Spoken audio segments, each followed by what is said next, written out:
अस्सलामुअलैकुम जी, क्या हाल चाल है? ठीक ठाक है। यहाँ पे जी मौसम देखे माशाल्लाह, ठंड नहीं है लेकिन मज़े का मौसम है। और ये देखें जी हमारे जो फ्लोमन के जो है ना दरख्त के फूल निकल आए हैं, फल बस लगने वाला है। और यहाँ पे जो गुलाब के फूल हैं, दरख्त है, उसके भी पत्ते निकल आए। अब हरियाली हरियाली माशाल्लाह आनी शुरू हो गई। शुक्र है गंज मंज मुक्या दरख्तों का बेचारियां का।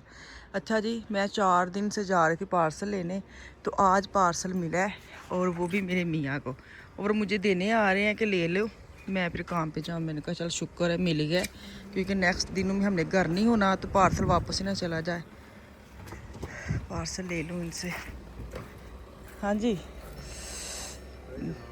ਤੁਹਾਨੂੰ ਹੀ ਦੇਣਾ ਸੀ ਤੇ ਮੈਂ ਤੁਹਾਨੂੰ ਹੀ ਉਦੋਂ ਦਾ ਭੇਜ ਛੱਡਦੀ। ਮੈਂ ਐਵੇਂ ਹੀ ਇੰਨੇ ਦਿਨ ਖੱਜਲ ਹੁੰਦੀ ਰਹੀ ਹਾਂ। ਦੇਖੋ ਕਿੰਨੇ ਸੋਹਣੇ ਦਰਖਤ ਲੱਗਣ ਦੇ ਨੇ। ਸਾਡਾ ਨਾ ਡਰੈਸ ਦੇ ਵਿੱਚ ਨੰਬਰ ਦੇ ਵਿੱਚ ਉਹਨਾਂ ਨੇ ਗਲਤੀ ਕੀਤੀ ਸੀ। ਅੱਛਾ ਪਾਗਲ ਜੀ। चलो हाँ हाँ सही है। चलो जज़ाकल्लाह जी। चले जी अंदर चलते, इसको खोलते हैं जितने हैं। पानी लीटर का पानी खत्म होया तो पैनी का पानी पीन ਅਸੀਂ ਟਰਾਈ ਕਰ ਕਰਕੇ ਹੁਣ ਸਾਡਾ ਫਿਕਸ ਹੋਇਆ ਪੈਨੀ ਦਾ ਪਾਣੀ। ਲੇਕਿਨ ਪੈਨੀ 'ਚ ਤਾਂ ਕਿਹੜਾ ਲੱਭਦਾ ਆਵੇ, ਤੀਸਰੀ ਪੈਨੀ ਜਾ ਕੇ ਤੇ ਨਾਲ ਨਹੀਂ ਨੈਟ ਤੇ ਨੈਟ ਉਹਦਾ ਨਹੀਂ ਅੱਛਾ ਕਲਰ ਵੀ ਕਿੰਨਾ ਇੱਕੋ ਜਿਹਾ ਇਹ ਜਿਹੜਾ ਨਾ ਪੈਨ ਦਾ। ਇੱਕ ਮੈਨੂੰ ਕੱਢ ਹੀ ਦੇਵੋ, ਮੇਰੇ ਅੰਦਰ ਵੀ ਪਾਣੀ ਨਹੀਂ ਹੈ। ਹਾਂ ਇਹ ਪੈਨੀ ਇੱਕ ਕਲਰ ਲੀਡਲ ਵਰਗਾ ਪਾਣੀ ਕਿਰਕਲ ਜਿਹੜਾ ਪੀਂਦੇ ਸਨ ਉਹ ਹੁਣ ਇਹ ਪੀਣਾ ਸੇਮ ਜਿਹੜਾ ਟੇਸਟ ਨਾ ਹੋਈ ਕਿਰਕਲ ਵਾਲਾ। ਲੇਕਿਨ ਬੱਚੇ ਪੀ ਜਾਂਦੇ ਨਾ, ਤਾਂ ਮਤਲਬ ਹੈ ਕਿ ਓਕੇ ਵੇ। चलो अल्लाह हाफिज़। दरवाज़ा बंद कर जा। अल्लाह हाफिज़। अस्सलामुअलैकुम जी। यहाँ पे जो बड़े वाला पार्सल है ना वो मैं कल खोलूँगी। अभी छोटू वाला पार्सल आया था, मैंने कहा ਇਹਦਾ ਵੀ ਕੰਮ ਨਿਬੇੜੋ ਨਾਲ ਹੀ। ਇਹਦੇ ਵਿੱਚ ਕੀ ਆਇਆ ਵੇ, ਇਹ ਸੁਬਹ ਦਾ ਆਇਆ ਪਿਆ ਸੀ। शुक्र है मैं उठ के सनी तो भी उत्थे जाके दुकान पर पिया रहना से। अच्छा जो पार्सल मेरा 4 दिन से चक्कर लगा। कल मैंने एक पार्सल जो खोला था ना पाकिस्तानी कपड़ों का, उसकी वजह से मैं 4 दिन उधर नहीं जाती थी, वो तो डायरेक्ट घर में ही आ गया था। ये एक और पार्सल है, इसका मैं बड़ा इंतज़ार कर रही थी। दोनों कल जो खोला उसका भी और ये जो अब आया ना इसका भी। तो ये छोटू मोटू मैंने ना टिकटॉक शॉप से लिए थे चीक्स और वो लिप्स के बाम है, बाम कह लें या कुछ भी कह लें। तो ये 2 कलर में आई है, एक पीच है और एक थोड़ा सा पिंकी पिंकी कलर है, बड़ा प्यारा। तो मैं इसको खोल रही थी, मैंने बड़ा अच्छा लगा। मैं कहा चलो नैक्सट ना काम आएगा। तुसी एक कहती चीज़ लै लो कि तुहानू ना इन्ना बड़ा मेकअप नहीं करना पैंदा, आराम दे नाल तुसी ग्लो स्टार भी ला लो, तारे लिप चीज़ दोवें ਜਿਹੜੇ हल हो जाएंगे। है तो मेरे को चीज़ां जिन्नियां मर्जी होण, लेकिन जो किते तुसी जाना होंदा ना एवें दिमाग च चीज़ां आंदियां रहिंदियां ने कि अच्छा वे किन्ना प्यारा कलर है। तो ये 2 कलर ले सन, ये मैं तुहानू खोल के विखानी हाँ। तो मैं ना जी कहते ने लिक्विड मैं पाकिस्तान भी लियाई था, लेकिन वो बहुत चिप करते हैं। तो मैं कहा चलो मैं मेबलिन तो लै लैनी। तो खैर इन्हों चो एक मैं लैके जावांगी, 2 मैं नहीं लैके जावांगी। लाइट कलर पीची जो है ना वो लेके मैं जाऊँगी।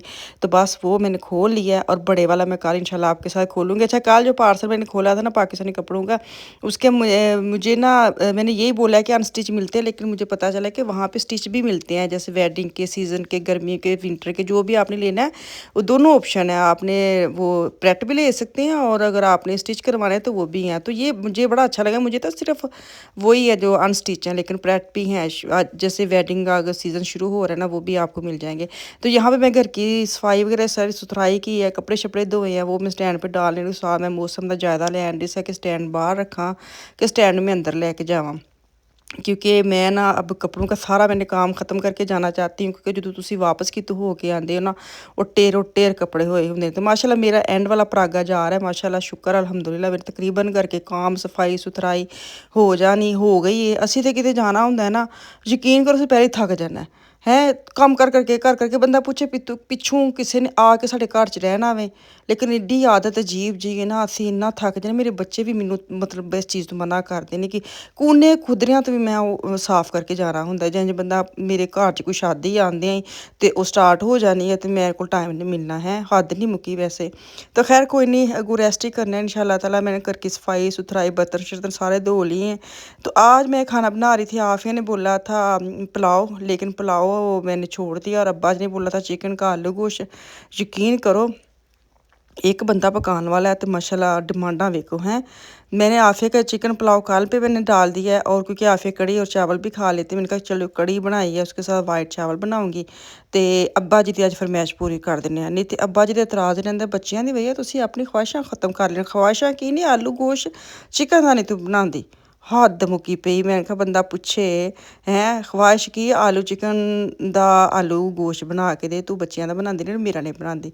ਬੱਲੇ ਬਈ ਮੈਂ ਕਿਹਾ ਲੈ ਮੈਂ ਤੇ ਰਹਿ ਗਈ ਤੁਹਾਡੀ ਫਰਮਾਇਸ਼ਾਂ ਪੂਰਾ ਕਰਨ ਜੋਗੀ। ਤੇ ਖੈਰ ਇੱਥੇ ਮੈਂ ਚਾਵਲ ਵੀ ਉਬਾਲ ਲਏ ਆਫੀਆ ਖਾਣ ਲਈ, ਨਾਲ ਮੈਂ ਕੜੀ ਬਣਾ ਲਈ। ਕੜੀ ਤੁਸੀਂ ਸਾਈਡਾਂ ਤੋਂ ਇਗਨੋਰ ਕਰਿਓ, ਹੁਣੇ ਮੈਂ ਦੂਸਰੇ ਚਮਚ ਨਾਲ ਸਾਰਾ ਸਾਈਡ ਤੋਂ ਲਾ ਕੇ ਮੈਂ ਬਾਉਲ 'ਚ ਪਾ ਲਈ ਸੀ ਕੜੀ। ਧਨੀਆ ਸ਼ਨੀਆ ਵੀ ਆਇਆ ਪਿਆ ਸੀ, ਮੈਂ ਕਿਹਾ ਇਹਦਾ ਵੀ ਕੰਮ ਨਿਬੇੜੋ ਇਸ ਤੋਂ ਪਹਿਲੇ ਕਿ ਪਿਆ ਪਿਆ ਪਿੱਛੋਂ ਖਰਾਬ ਹੋ ਜੇ।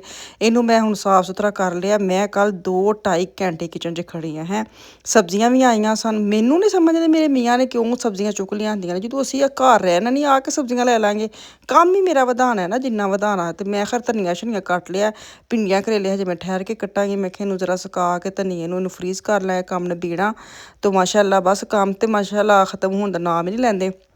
ਅਜੇ ਸਾਡੀ ਪੈਕਿੰਗ ਸਾਰੀ ਰਹਿੰਦੀ ਹੈ, ਤੇ ਅੱਲਾ ਖੈਰ ਕਰੇਗਾ, ਕੋਈ ਨਹੀਂ ਹੋ ਜਾਏਗਾ ਇਨਸ਼ਾਅੱਲਾ ਤਾਲਾ ਸਾਰੇ ਕੰਮ। ਬੜਾ ਮਜ਼ਾ ਆਉਂਦਾ ਹੈ ਜੇ ਤੁਸੀਂ ਕਿਤੇ ਜਾਣਾ ਹੁੰਦਾ ਨਾ, ਜਦੋਂ ਤੁਹਾਡੇ ਦਿਮਾਗ 'ਚ ਇਹ ਚੀਜ਼ ਆਉਂਦੀ ਹੈ ਕਿ ਮੈਂ ਇਹ ਜਾਣ ਲਈ ਸਾਰੀ ਪੈਕਿੰਗ ਕਰਨ ਦੀ ਹਾਂ ਜਾਂ ਜਾਣ ਲਈ ਸਾਰੀ ਤਿਆਰੀ ਕਰਨ ਦੀ, ਤੇ ਫਿਰ ਬੜਾ ਅੱਛਾ ਲੱਗਦਾ। मैंने चिकन का ना आलू गोश्त ना अलग तरीके से बनाने लगी हूँ। कभी मैं ना अपने एक तरीका ਲੱਭਦੀ ਰਹਿੰਦੀ ਹਾਂ ਜਿਹੜਾ ਮੈਨੂੰ ਈਜ਼ੀ ਲੱਗਦਾ। ਮੈਂ ਪਿਆਜ਼ ਚੰਗੀ ਤਰ੍ਹਾਂ ਨਾ ਉਹਨੂੰ ਬਰਾਊਨ ਜਿਹਾ ਮਿਕਸ ਮਤਲਬ 50% 70% ਬਰਾਊਨ ਕਰਕੇ ਚਿਕਨ ਚੰਗੀ ਤਰ੍ਹਾਂ ਭੁੰਨ ਲਿਆ। ਲਸਣ ਅਦਰਕ ਨੂੰ ਮੈਂ ਕੂਟ ਲਿਆ। ਅੱਜ ਦੋਰੀ ਡੰਡੇ ਵਿੱਚ ਮੈਂ ਕਿਹਾ ਇਹਨੂੰ ਕੱਢੋ ਬਾਹਰ, ਇਹਦੇ ਤਰ੍ਹਾਂ ਇਸਤੇਮਾਲ 'ਚ ਲਿਆਈਏ ਹੈ। ਇਹਨੂੰ ਮੈਂ ਦੋਰੀ ਡੰਡੇ 'ਚ ਮੈਂ ਲਸਣ ਅਦਰਕ ਫਰੈਸ਼ ਪੀਸ ਕੇ ਇਹ ਵਿੱਚ ਪਾਵਾਂਗੀ। ਬਸ ਚਿਕਨ ਨੂੰ ਤੁਸੀਂ ਭੁੰਨੀ ਜਾਣਾ, ਵਿੱਚ ਮੈਂ ਦਹੀਂ ਵੀ ਐਡ ਕਰ ਲਿਆ ਵੇ। ਸਿੰਪਲ ਤੇ ਮਜ਼ੇਦਾਰ ਇੰਝ ਹੀ ਲੱਗਦਾ ਜਿਵੇਂ ਤੁਸੀਂ ਨਾ ਚੁੱਲ੍ਹੇ ਦੀ ਅੱਗ ਵਿੱਚ ਬਣਾਇਆ ਹੋਵੇ। ਪਤਾ ਨਹੀਂ ਕਿਉਂ ਕੱਲ੍ਹ ਮੈਨੂੰ ਟੇਸਟ ਇੰਝ ਤਾਂ ਲੱਗਾ ਤੇ ਜਿਵੇਂ ਅੰਮੀਆਂ ਬਣਾਉਂਦੀਆਂ ਹੁੰਦੀਆਂ ਸਨ, ਉਹ ਵਾਲਾ ਸ਼ੋਰਬੇ ਦਾ ਮੈਨੂੰ ਮਜ਼ਾ ਆਇਆ। ਤੇ ਖੈਰ ਮੈਨੂੰ ਤੇ ਵੀ ਪਸੰਦ ਵੇ, ਇਹਨਾਂ ਨੂੰ ਵੀ ਪਸੰਦ ਵੇ, ਲੇਕਿਨ ਅਲੱਗ ਗੱਲ ਹੈ ਕਿ ਬਾਕੀ ਬੱਚੇ ਨਹੀਂ ਨਾ ਖਾਂਦੇ। ਫਿਰ ਮੈਨੂੰ ਹੁੰਦਾ ਮੈਂ ਉਹ ਚੀਜ਼ ਬਣਾਵਾਂ ਜਿਹੜੇ ਸਾਰੇ ਮਸਾਲਾ ਖਾ ਲੈਣ। ਤੇ ਕੱਲ੍ਹ ਫਿਰ ਮੈਂ ਕਿਹਾ ਚਲੋ ਇਹਨਾਂ ਨੂੰ ਖੁਸ਼ ਕਰ ਦਿੰਦੇ ਹਾਂ, ਵੀ ਕੀ ਯਾਦ ਕਰਨਗੇ ਕਿਹੋ ਜਿਹੀ ਬੁੱਢੀ ਲਿਆਂਦੀ ਜਿਹੜੀ ਮੇਰੀ ਖਵਾਹਿਸ਼ ਨਹੀਂ ਪੂਰੀ ਕਰਦੀ, ਉਹ ਵੀ ਆਲੂ ਗੋਸ਼ਤ ਦੀ ਹੈ। ਸਸਤੀ ਸਸਤੀ ਫਰਮਾਇਸ਼ਾਂ ਨੇ। ਤੇ ਖੈਰ ਇਹਨੂੰ ਮੈਂ ਅੱਛੀ ਤਰ੍ਹਾਂ ਭੁੰਨ ਲਿਆ ਦਹੀਂ ਪਾ ਕੇ, ਤੇ ਟਮਾਟਰ ਵੀ ਮੈਂ ਐਂਡ 'ਤੇ ਪਾਇਆ ਵੇ। ਟਮਾਟਰ ਪਾ ਕੇ ਨਾਲ ਹੀ ਤੁਸੀਂ ਇਹਦੇ ਵਿੱਚ ਕੀ ਕਹਿੰਦੇ ਨੇ ਲਾਲ ਮਿਰਚ ਨਮਕ ਹल्दी और जो पाउडर होता है दूसरों का दूसरे जो भी बहन भाई सूखा धनिया और ज़ीरा, मैं तो उनको बहन भाई कहती हूँ। साथ में काली मिर्च भी साथ ही डाल दी है। बस इसको भून शून के तो मैं इसके अंदर डाल दूँगी पानी। तो पानी मैं डाल दूँगी, उसके बाद धनिया मैंने फ्रेश पहले ही काट के रखा हुआ है वो डालूँगी, हरी मिर्चें डालूँगी। आलू जो ना मैंने मोटे मोटे नहीं काटे, मैंने इतने काटे हैं जैसे जो दूसरा लाइम का मैं बनाती हूँ ना उसमें मोटे मोटे आलू बच्चे खाते हैं, और चिकन का बनाती हूँ तो इसमें मैं आलू इतने इस साइज़ के मैं काटती हूँ। पता नहीं क्यों काटनी ਮੈਨੂੰ नहीं समझ आती। अपना एक फार्मूला ਕੱਢਿਆ कि चिकन 'ਚ ਮੈਂ ਇੰਨੇ ਆਲੂ ਪਾਣੇ ਨੇ ਹੈ। ਵੈਸੇ ਸਮਝ ਤੋਂ ਬਾਹਰ। ਹੁਣ ਮੈਂ ਤੁਹਾਨੂੰ ਕੀ ਦੱਸਾਂ ਕਿ ਇਹਦੇ 'ਚ ਮੈਂ ਕਿਉਂ ਪਾਣੀ ਤੇ ਕਿਉਂ ਪਾਣੀ ਮੈਨੂੰ ਆਪ ਨਹੀਂ ਪਤਾ। ਬਸ ਤੁਸੀਂ ਪਾਣੇ ਤਾਂ ਪਾ ਲਿਓ, ਨਹੀਂ ਪਾਣਾ ਤਾਂ ਨਾ ਸਹੀ। ਖੈਰ ਇੱਥੇ ਮੈਂ ਪਾਣੀ ਪਾਇਆ, ਮੈਂ ਕਿਹਾ ਇੰਨਾ ਕੁ ਪਾਵਾਂ, ਸ਼ੋਰਬਾ ਵੀ ਨਾਲ ਚਾਹੀਦਾ ਵੇ ਨਾ, ਅਸੀਂ ਨਾਲ ਸ਼ੋਰਬਾ ਵੀ ਤੇ ਲੈਣਾ ਵੇ। ਤੇ ਖੈਰ ਇੱਥੇ ਮੈਂ ਨਾਲ ਗ੍ਰੀਨ ਚਟਨੀ ਬਣਾਈ, ਸੈਲਡ ਬਣਾਇਆ। ਮੀਆਂ ਸਾਹਿਬ ਆਮਦ ਹੋ गई थी। मैंने कहा चलो शुक्र है। रोटी मैंने घर की फ्रेश बनाई है, कोई नान वगैरह नहीं बनाए बल्कि है। तो खैर चलो जी, वीडियो अच्छी लगी तो लाइक तो सबसक्राइब करके ਜ਼ਰੂਰ ਜਾਇਆ ਕਰੋ। ਤੇ ਮੈਨੇ ਵੀਡੀਓ ਤੁਸੀਂ ਲਾਸਟ ਜਿਹੜੀਆਂ ਮੈਂ ਜਾ ਰਹੀ ਹਾਂ ਤੁਸੀਂ ਅੱਛੀਆਂ ਲੱਗਦੀਆਂ, ਤੁਹਾਨੂੰ ਪਸੰਦ ਵੀ ਆਉਂਦੀਆਂ, ਤੇ ਉਹਦੇ ਲਈ ਬਹੁਤ ਸ਼ੁਕਰੀਆ। ਕਿ ਮਤਲਬ ਬਹੁਤ ਸ਼ੁਕਰੀਆ, ਤੇ ਅੱਲਾ ਮੀਆਂ ਦਾ ਬਹੁਤ ਸ਼ੁਕਰ, ਅੱਲਾਹ ਤਾਲਾ ਦਾ ਬਹੁਤ ਸ਼ੁਕਰ। ਤੇ ਉਸ ਤੋਂ ਬਾਅਦ ਤੁਹਾਡਾ ਸ਼ੁਕਰੀਆ ਹੈ ਰਲਿਆ ਮਿਲਿਆ। ਤੇ ਜਿਹੜੇ ਨਵੇਂ ਆਉਂਦੇ ਨੂੰ ਜ਼ਰੂਰ ਸਬਸਕ੍ਰਾਈਬ ਕਰਕੇ ਜਾਇਆ ਕਰੋ ਹੈ। ਤੇ ਜਿਹੜੇ ਮੇਰੇ ਪੁਰਾਣੇ ਨੂੰ ਲਾਈਕ ਤੇ ਪਿਆਰਾ ਜਿਹਾ ਕਮੈਂਟ ਕਰਕੇ ਜਾਇਆ ਕਰੋ, ਬੜਾ अच्छा लगता है। तो मैं कोशिश कराँगी इंशाल्लाह ताला मैं थोड़ा आने वाले दिनों में ना थोड़ी से जो कमेंट करते हैं ना उनको मैं सामने लगाऊं, ताकि आपको शाउट आउट भी मिल जाए, और मेरे जो कमेंट मुझे अच्छे लगते हैं ना मैं चूज़ करके सामने ठा स्क्रीना ते लावां, ताकि तुहानू मज़ा आए वेख के ना। तो मैं इंशाल्लाह ताला नैक्सट दिनों में ज़रूर करूँगी। आप प्यारा प्यारा कमेंट करया करो, उन्होंने मैं चूज़ करके तो सामने ले आवांगी। तो चलो जी, दुआवां ते याद रखियो। कल तक के लिए अल्लाह हाफिज़।